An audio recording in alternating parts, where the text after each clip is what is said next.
Tío Ned tomó mi mano. Gracias por venir, Silas, dijo. Traté de contener mis lágrimas lo mejor que pude. Ned era mi último pariente vivo y se estaba muriendo.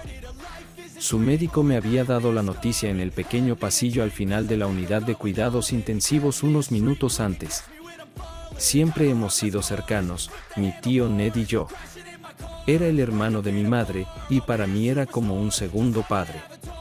Hace 2 años, mientras veía cómo bajaban el ataúd de mi madre a la tumba, Ned me abrazó y dijo, «Está en un mundo mejor, hijo». Ahora solo estábamos Ned y yo, y él sabía que era su turno. Desde que se enfermó, he estado viniendo al hospital todos los días. Él pensaba que venía por él. Pero ahora entiendo que vengo por mí mismo. Hoy había tenido una conversación con el médico y dijo que necesitaba venir temprano porque urgía hablar conmigo. De todos modos iba a venir, solo seré un poco más temprano, dije. Cuando llegué, Ned dijo con una voz que se debilitaba, necesito hablar contigo sobre el dinero para alfileres.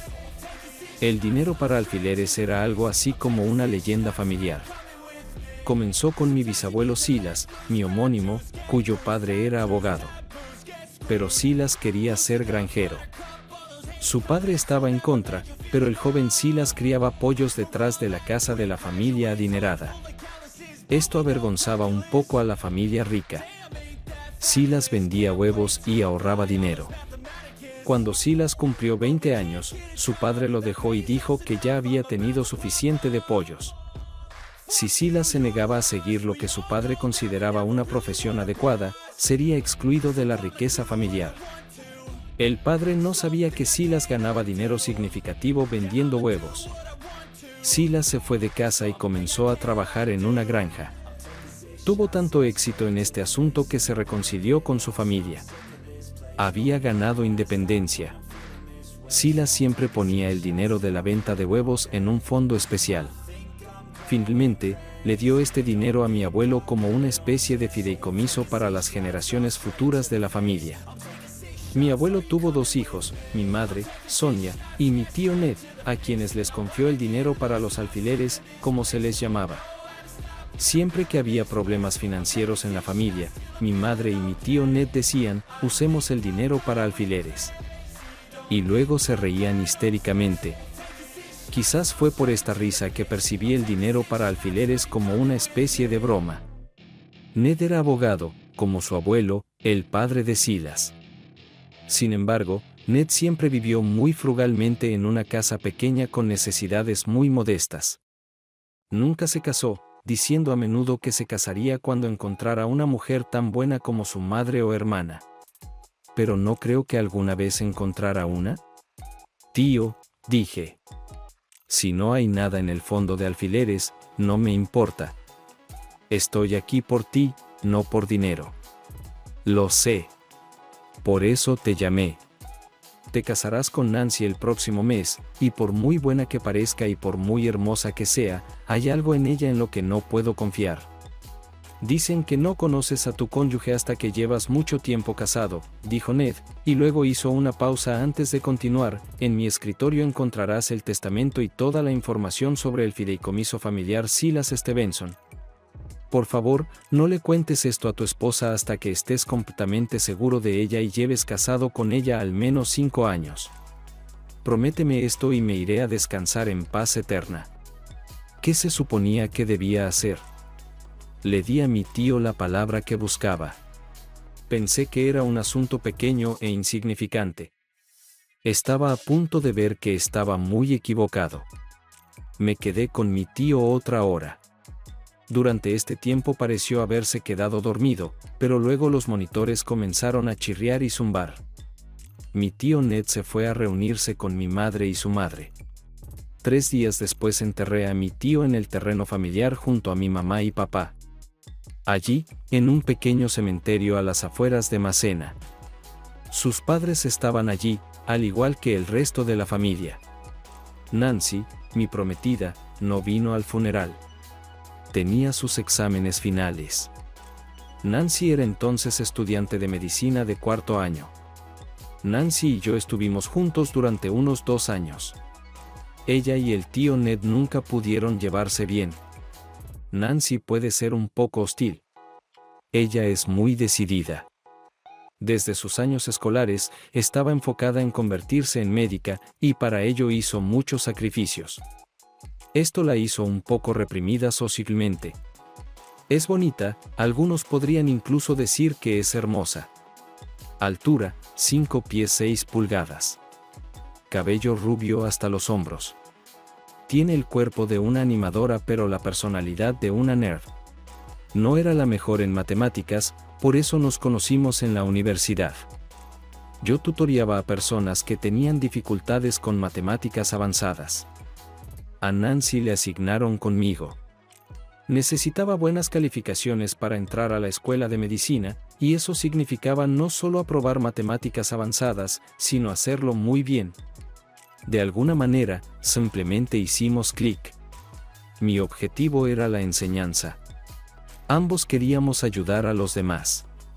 Ninguno de los dos tenía mucha experiencia en relaciones. Empezamos lo que yo llamaría citas de estudio. Nos juntábamos para las clases y las terminábamos en un café. Poco a poco comenzamos a acercarnos mientras íbamos camino a casa. La noche en que recibí la noticia de la muerte de mi madre, estaba con Nancy. Al día siguiente, le pedí que se casara conmigo, pero pospusimos la boda hasta que me graduara de la universidad y encontrara un trabajo de enseñanza. Una semana después del funeral de Ned, abrí el cajón del escritorio de mi tío y descubrí que me había dejado una gran responsabilidad.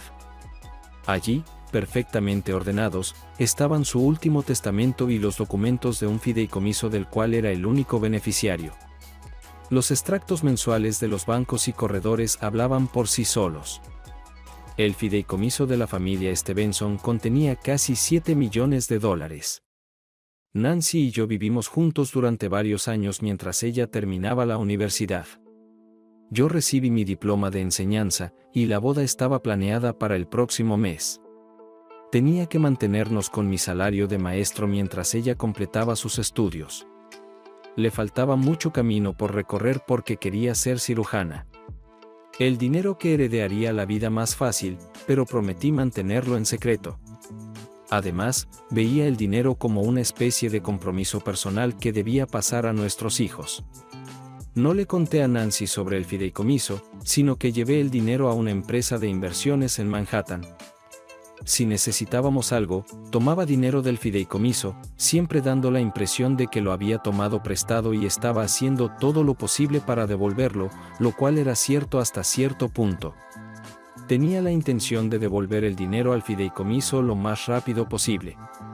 Sus padres nos dieron una boda maravillosa, pero rechacé su oferta de pagar la luna de miel. Nos llevé a un resort caribeño caro, diciéndole a Nancy que el tío Ned me había dejado fondos para nuestra luna de miel. Y era verdad. Durante los primeros años de nuestro matrimonio, apenas veía a Nancy. Parecía estar constantemente aprendiendo. Pero cuando estábamos juntos, la vida era buena, muy buena.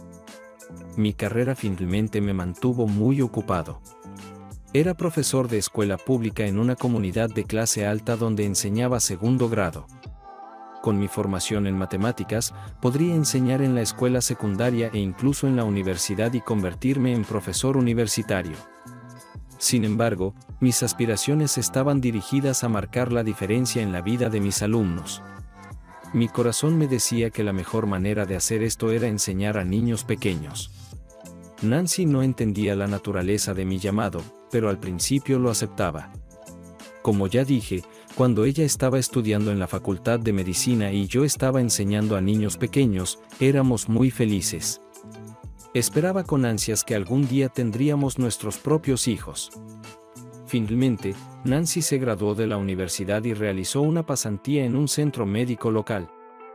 Pasé de verla muy raramente a casi nunca verla en absoluto. Sin embargo, entendía que ella estaba trabajando hacia un objetivo, y creía que cuando terminara su pasantía, estaríamos realmente juntos. Sin embargo, pronto pasó a la residencia. Antes de darme cuenta, ya habíamos estado casados durante 5 años. Era hora de contarle a Nancy sobre el dinero del fideicomiso. pero algo me detenía. Sabía que tenía que decírselo, pero algo me hacía permanecer en silencio. Finalmente, admití para mí mismo que no confiaba en mi esposa. Era ambiciosa y estaba demasiado consciente de su posición en la sociedad. Me dije a mí mismo que con el tiempo maduraría, y entonces podría resolver el misterio del dinero del fideicomiso. Nancy completó su residencia y comenzó su carrera como cirujana. Pensé que nos veríamos más a menudo, pero esto no sucedió. Sin embargo, los ingresos de Nancy aumentaron significativamente, y pronto hablaba de comprar una casa. Tomé esto como una buena señal de que estábamos planeando tener hijos.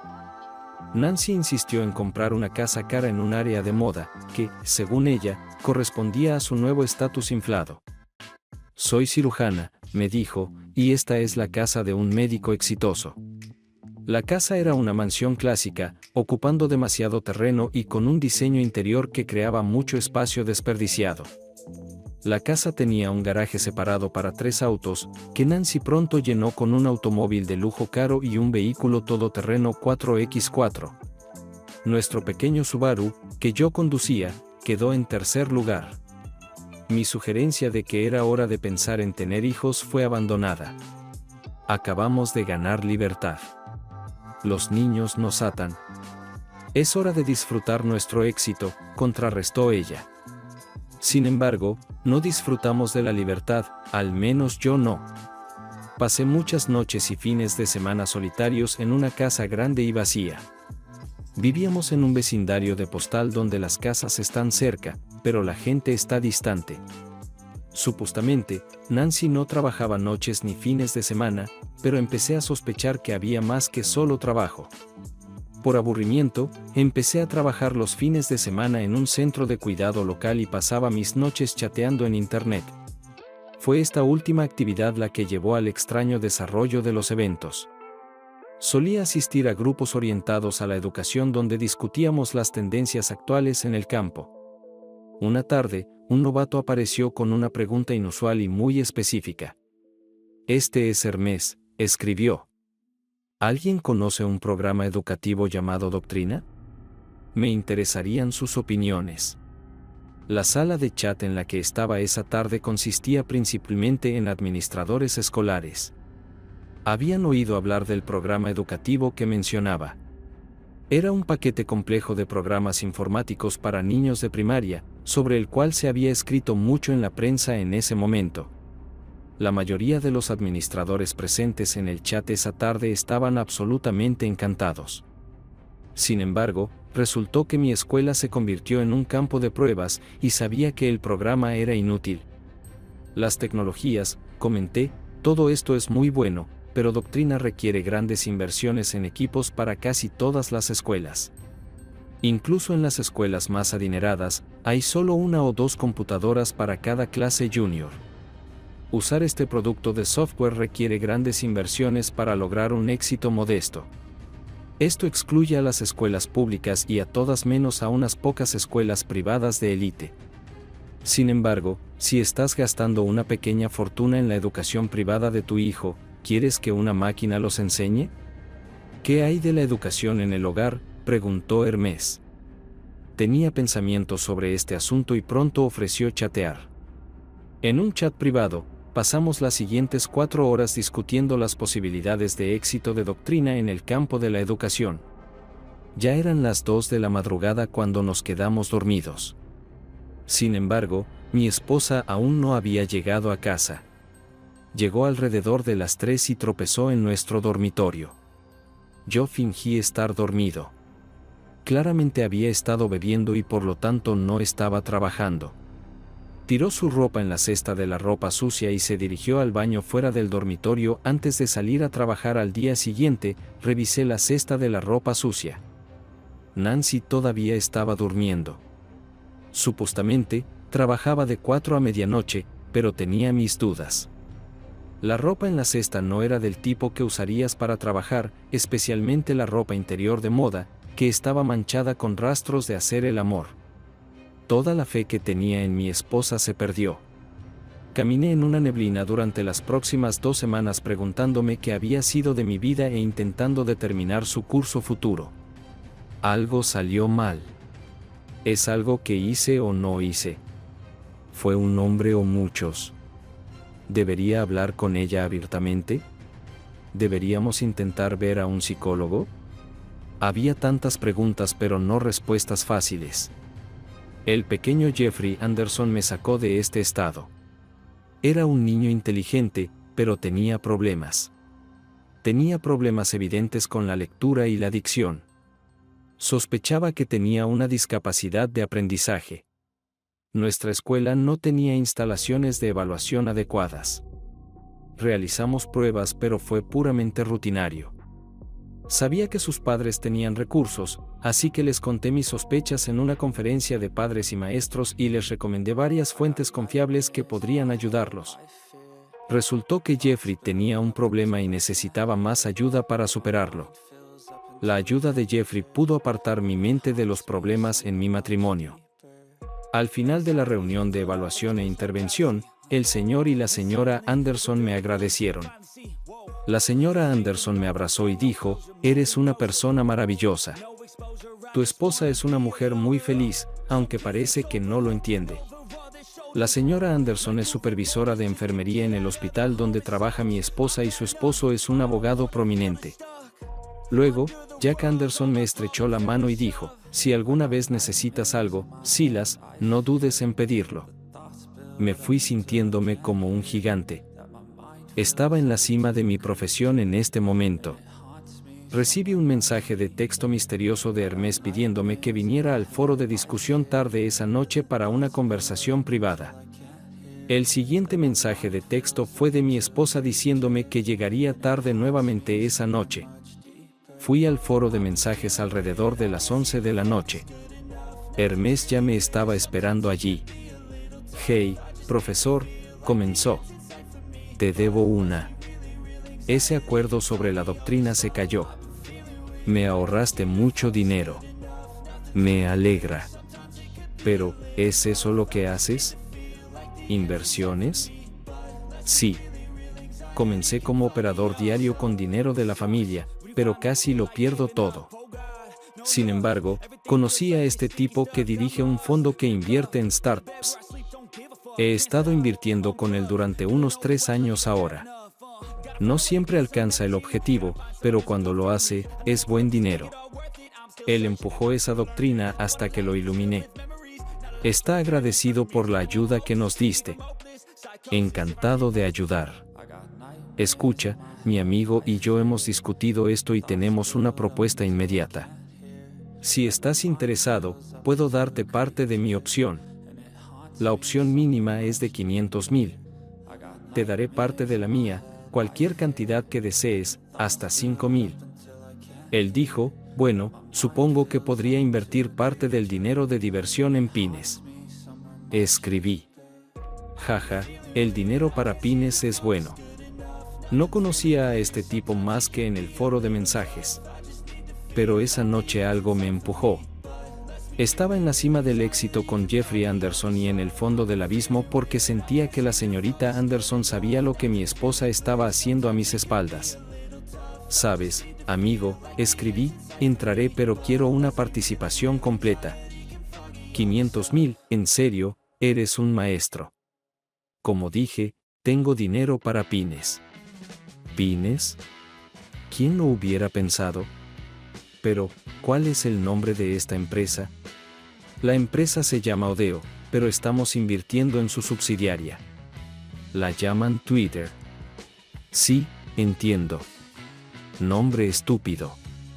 El título era muy estúpido, pero creo que entiendes lo que sucedió. Me involucré en algo que no tenía idea. Si Hermes hubiera explicado qué era, por supuesto que hubiera pasado. En mi opinión, usar un nombre tan estúpido fue una idea estúpida. Esto iba a ser el primero de varias ideas estúpidas. A veces fallaban, pero cuando tenían éxito, la recompensa era grande. 5 años después de comprar Twitter, observaba a mi esposa desde el otro lado del salón, Nancy, y su relación comenzaba a declinar. Esta vez estábamos en una recaudación de fondos y fiesta navideña para el hospital. Todos estaban vestidos de etiqueta excepto la maestra. Yo llevaba mi mejor traje azul y sentía la vergüenza de mi esposa. Por su parte, ella se aferraba al brazo del joven cirujano, su último amante. Pronto comenzaría el baile y ella estaría en sus brazos, bailando demasiado cerca para que fuera adecuado. Debería haberme preocupado, pero el divorcio definitivamente estaba en juego. El problema era que era demasiado rico. En ese momento era más rico de lo que cualquier hombre tiene derecho a hacerlo. Oculté mi riqueza, pero no podía entender cómo no saldría a la luz en el divorcio y perturbaría mi vida. Tal fue la extraña confluencia de circunstancias que me llevó a este lugar en mi vida. Usé secretamente el dinero de los pines para causas benéficas, pero tuve cuidado de no revelar mi propiedad del dinero. Sin embargo, el destino aún no había terminado ni con el dinero ni conmigo. Señor Stevenson, dijo la mujer, tomándome de la mano. Aparté mi atención de observar a mi esposa y vi a la señorita Anderson parada junto a mí. Oh, hola Mary, dije. Debería haber adivinado que estabas aquí. Felicidades por tu nombramiento como directora de enfermería. Gracias. Y si no te importa, me gustaría presentarte a algunas personas. Me llevó a un pequeño grupo. Conoces a mi esposo, Jack, y este es Leslie Dumont, el presidente de nuestro hospital. Su esposo Arthur, y Donna Miller, dije, interrumpiéndola. Somos viejos conocidos. Mary se volvió hacia Donna. Oh, ¿conoces al señor Stevenson? Sí, dijo Donna. Silas es voluntario en el jardín de infantes que uso. Me temo que me impuse varias veces como compañero de viaje, llegando tarde a una reunión. Donna era una mujer baja de figura redonda, no exactamente gorda, pero con caderas anchas. Pensé. Cuando la vi por primera vez, quedé hipnotizado por su sedoso cabello negro, cortado corto y enmarcando su hermoso rostro redondo. En el jardín de infantes donde yo era voluntario, ella tenía 2 hijos. Ella estaba registrada en un hospital, trabajando los fines de semana para evitar los turnos nocturnos. Le faltaba ayuda en casa porque su esposo había muerto 2 años antes. La guardería de fin de semana es muy limitada y difícil de mantener debido a la disminución de la demanda y los costos significativos. Nuestra guardería estaba abierta los 7 días de la semana gracias a una subvención de una fundación misteriosa extrañamente llamada el Fondo de Pines. Nunca está de más ayudar a una mujer hermosa necesitada, dije, ganando risas del grupo y una sonrisa tímida y avergonzada de Donna. Aquí, el abogado Jack Anderson entró en la conversación diciendo, muy bien dicho y obviamente cierto, ya que viene del mejor maestro que conozco, alguien dedicado a la excelencia. Ahora me tocaba a mí ruborizarme de vergüenza, pero Mary Anderson inmediatamente comenzó a explicarle a Donna y al señor y la señora Dumont cómo había notado los problemas de aprendizaje de Jeffrey y ayudado a desarrollar un plan de intervención para él. Jeffrey va a la secundaria el próximo año, y gracias a este hombre, está en la cima de su clase, dijo, inclinándose y abrazándome. La perfección en nuestra profesión es algo que todos buscamos, pero pocos logramos, señaló Arthur Dumont. La señora Dumont agregó entonces, sin embargo, algunos permiten que su naturaleza básica los controle. Mientras hablaba, Leslie Dumont miraba al otro lado de la habitación donde mi esposa había comenzado a bailar con su nuevo amante. No creía que las actividades de mi esposa fueran totalmente secretas, pero en ese momento parecía que era mucho más conocida de lo que creía. En ese momento, Donna dijo, voy a lanzarme y pedirle a este caballero que baile. Así fue como sostuve por primera vez a Donna Miller entre mis brazos, una mujer que, desde ese momento, parecía llenar perfectamente el espacio entre mis brazos y el vacío en mi vida. Esa noche llevé a Donna a casa, dejando a mi esposa para que se arreglara sola para llegar a la casa que a veces compartíamos. Donna vivía en una pequeña casa excavada en una colina en una calle lateral. Me invitó a tomar café. La observé amorosamente mientras revisaba a sus hijos durmiendo en sus cunas. Luego le pagó a la joven que estaba con ellos, sacando dinero de un pequeño monedero en su bolso de mano. Cuando le entregó el dinero a la chica, su billetera quedó vacía. Una vez más noté cuántas veces hay una diferencia entre la felicidad doméstica y el bienestar financiero. Nos sentamos en su cocina hasta la mañana y bebimos café. La animé a contarme sobre su vida. Habló sobre su infancia y la escuela de enfermería, y luego sobre cómo conoció a su esposo y se enamoró. Habló sobre cómo dio a luz primero a un hijo y luego a una hija. Todo esto fluía de ella como un río de primavera que corre hacia el mar. Luego, la presa se rompió y me contó en voz baja sobre la trágica muerte de su esposo.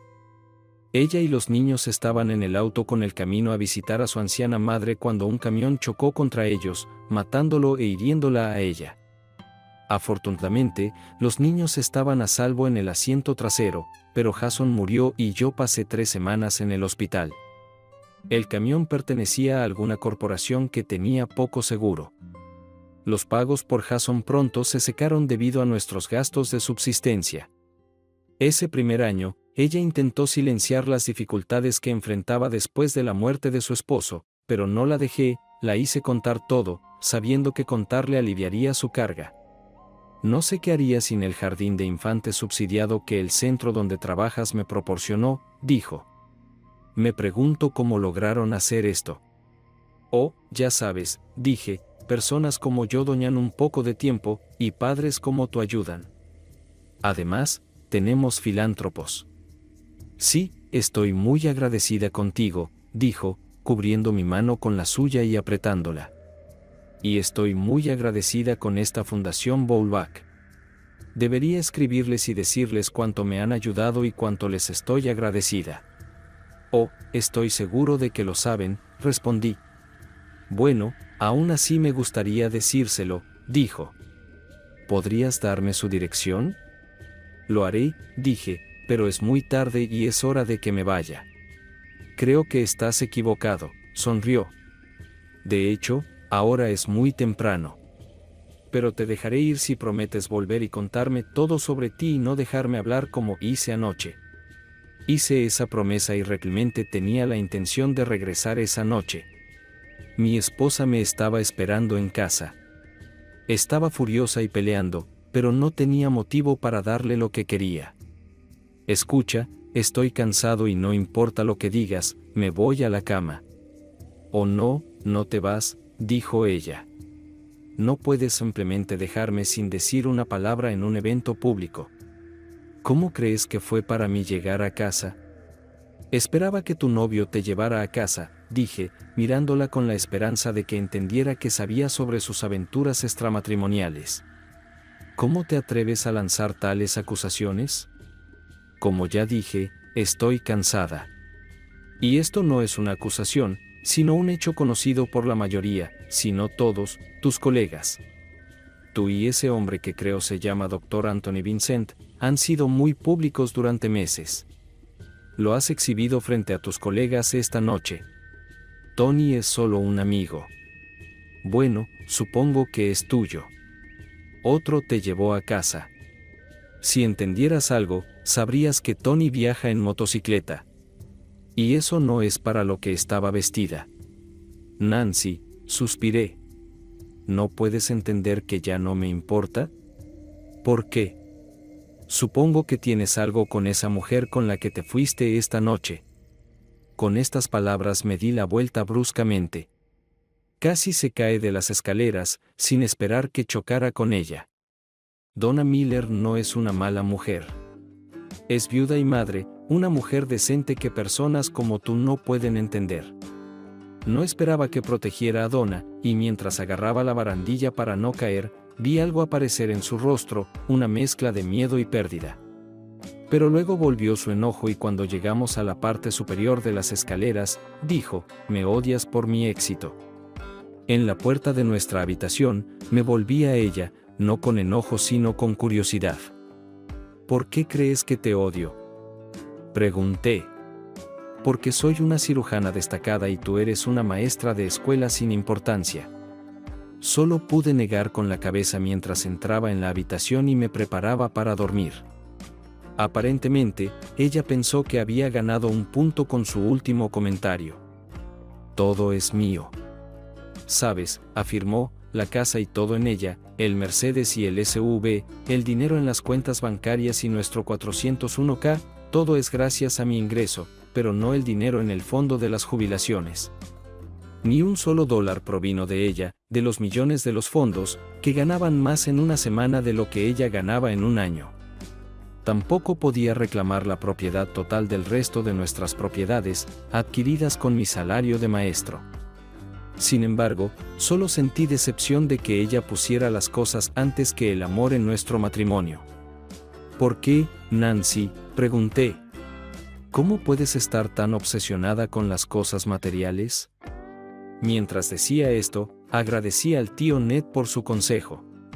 Mantuve el dinero para las jubilaciones en secreto porque no podía confiar en mi esposa. Entré en el baño principal y cerré la puerta detrás de mí. Nancy primero intentó abrir la puerta y luego gritó a través de ella durante el divorcio. Me aseguraré de que no recibas nada. Luego. Gracias a Dios, se calmó. No estaba allí cuando terminé en el baño y regresé a la habitación. Me encogí de hombros y me fui a la cama. El día después del Día de Acción de Gracias, Nancy prácticamente clavó un cuchillo en nuestro matrimonio. Pasamos las vacaciones en casa de sus padres, y mi Nancy fingió que éramos una pareja amorosa. Cuando se sirvió la comida y su madre finalmente se sentó a la mesa, las primeras palabras de su boca que todos los miembros de la familia escucharon fueron: Silas, ¿cuándo puedo ver a mis nietos? Pregúntale a tu hija, respondí. Nancy me miró con enojo y luego lanzó su respuesta estándar sobre cómo deberíamos esperar hasta que su carrera fuera más exitosa. Al final, su madre le dio el consejo habitual de que no deberíamos esperar demasiado. Al día siguiente, Nancy nos aseguró que habíamos esperado demasiado tiempo. Me voy para las vacaciones de Navidad, me dijo. ¿Y dónde sugieres que vayamos?, pregunté. No para nosotros, dijo ella. Voy con un amigo. Este es un amigo masculino, creo. No es asunto tuyo, siseó. Bueno, no es Tony Vincent, porque escuché que te dejó por un modelo más joven. Se enfureció y salió corriendo de la casa. Me senté un rato y luego decidí llamar a la agencia de viajes. Sí, puedo reservar este viaje, me dijo la mujer. Pero debo advertirle que durante la semana de Navidad puede ser muy caro, y esto no incluye las tarifas de entrada al parque y atracciones. Solo haga el pedido, pero no tome una decisión final hasta que la mujer diga que sí. Le dije que había visto a Donna bastante seguido durante el último año. A menudo la invitaba a ella y a los niños a cenar cuando ella los recogía del jardín de infantes los fines de semana. Los niños ya me conocían bien. Son Darrell, de 6 años, y Chaeyoune, de 4 años. Darrell fue nombrado en honor a su abuelo paterno, y Kayani fue nombrado en honor a su madre, Donna.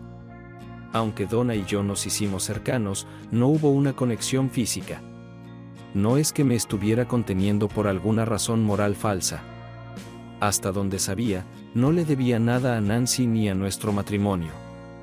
Pero sentía un conflicto dentro de Donna. La buena esposa aún estaba tratando de recuperarse de la muerte de su esposo. Fue con este espíritu que le pedí a Donna y a sus hijos que vinieran conmigo a Disneyland en Florida durante la semana de Navidad. Al principio, propuse que Donna lo hiciera sin los niños. Ella inicialmente se negó. ¿Crees que esto es razonable?, preguntó. Si te preocupa mi esposa, entonces no te preocupes. Ella dijo que estaría de vacaciones con una amiga. No, eso no es lo que me preocupa, dijo Donna. Estaba pensando en los gastos. Bueno, no te preocupes. Tengo dinero guardado para tales ocasiones. Cuando les contamos a los niños sobre esto, estaban encantados. Pero se me ocurrió que Donna ya sabía que mi esposa no sería un problema. Tenía que averiguar lo que ella sabía. Hice algo más. Llamé y contraté a una firma de investigación privada, grande y con recursos para seguir a mi esposa durante su viaje. nuevamente, me recordaron los costos y les aseguré que eso no era un problema. ¿Qué tal si les envío un depósito de 25,000 pesos y me facturan semanalmente? Habiendo organizado la vigilancia para mi esposa, me preparé para el final del semestre escolar y las vacaciones. Por primera vez en muchos años, esperaba con ansias la Navidad. Volamos a Orlando en Nochebuena. Viajar con 2 niños pequeños era agotador. La habitación que reservé tenía 2 dormitorios grandes y Donna compartió uno de ellos con sus hijos. Dormí solo en una cama doble. Temprano en la mañana del día de Navidad, los niños nos despertaron, apresurándonos a salir. Pasamos el día en las atracciones y paseando por el parque. Sin embargo, al final de la tarde, todos estábamos exhaustos.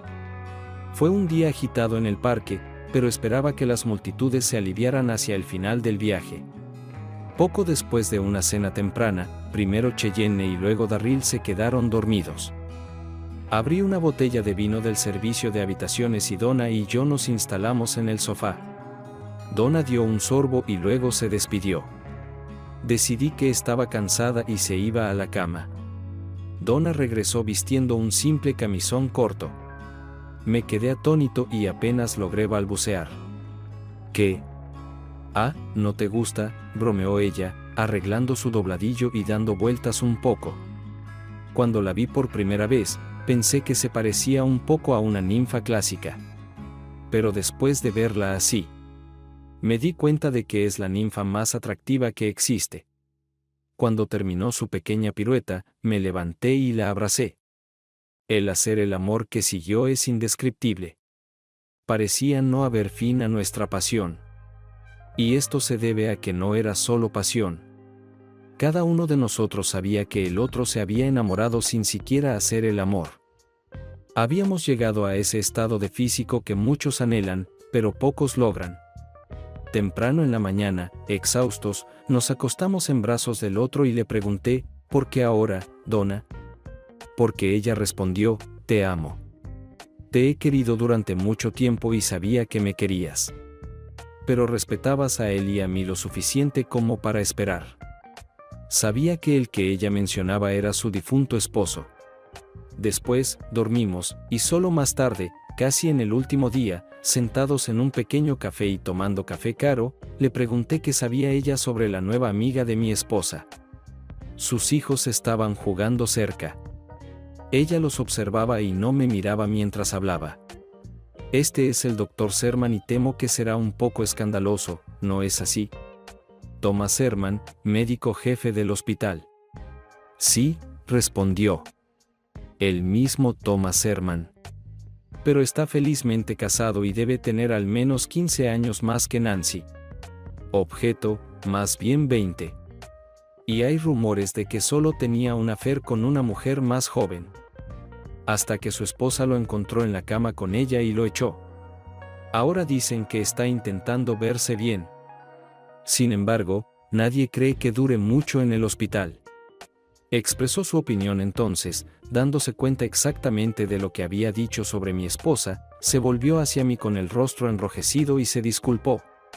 No te preocupes, ella es exactamente eso y más. Admití que no quería volver a casa, pero sabía que teníamos que hacerlo. Llegamos a casa en Nochevieja, justo a tiempo para celebrar la caída de la bola en Times Square. No volví a casa esa noche, sino que me quedé en la casa de Donna. Mi esposa regresó al día siguiente, justo una hora después de mi llegada. Se veía bien y bronceada, obviamente de unas vacaciones al sol.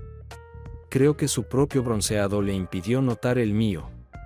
Al menos no nos dimos un beso de saludo. La atmósfera fría continuó entre nosotros hasta febrero, cuando llegué a casa de la escuela y la encontré sentada en nuestra sala de estar. Sabía cuál era su problema. Seguía siendo seguida. La noticia del romance entre el médico jefe y la cirujana llegó a los fideicomisarios del hospital y uno de los amantes tuvo que irse. La eligieron a ella. Ella quería que la consolara, pero me resultaba difícil hacerlo. También intentó recuperarme, sin embargo, como dicen, el barco ya zarpó. En abril, mi matrimonio con Nancy terminó abruptamente. Esperé a que se recuperara profesionalmente antes de pedir el divorcio. Su regreso a su profesión no fue fácil para ella. Los hospitales de nuestra región conocían su reputación y no querían tener nada que ver con ella. Finalmente, encontró un puesto en un pequeño hospital especializado en cirugía de pérdida de peso bariátrica para sobrevivir al clima actual de la atención médica. La cirujana principal era una mujer, y Nancy se convirtió en su asistente. Supuse que esto significaba una reducción significativa en el prestigio, pero tal vez no en el salario. De todos modos, todo estalló debido a algo de mi parte. Al principio, Donna y yo tratamos de tomar precauciones. Después de regresar de Florida, Donna comenzó a tomar pastillas, o más precisamente, algún tipo de parche. No sé lo suficiente para entender que salió mal, pero quedó embarazada y mi felicidad no conocía límites ya que trabajaba en el hospital.